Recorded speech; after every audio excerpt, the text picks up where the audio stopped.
আল্লাহ তুমি আমার গুনাহগার উম্মতকে বাঁচাও। এই দুনিয়ার বুকে রব্বুল আলামিন সব নবীকে একটা করে দাওয়া মুস্তাজাবা দিয়েছেন, মানে যে দোয়া করলে কবুল হয়ে যায় সাথে সাথেই। দুনিয়ার সব নবীরা ওই দোয়াটা দুনিয়ায় করে ফেলেছে। বিশ্বনবী বলবেন, আল্লাহ ওই স্পেশাল দোয়াটা দুনিয়াতে করি নাই, আজকে আমি তোমার দরবারে দাঁড়িয়ে কিয়ামতের দিন ওই দোয়াটা করছি। আল্লাহ আমার যে উম্মতের হৃদয়ে যাররা পরিমাণ ঈমান আছে, আমার একটা উম্মতকেও তুমি জাহান্নামে ঢুকাতে পারবা না।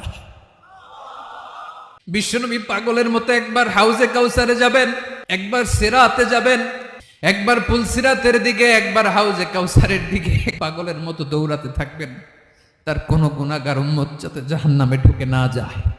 উম্মতি বিশ্বনবী আমার জন্য কাঁদবেন, আপনার জন্য কাঁদবেন, আমাদের জন্য সেদিন কেঁদে কেঁদে জাহান্নামের দরজায় দাঁড়িয়ে আমাদেরকে টেনে টেনে জান্নাতে ঢুকাবেন।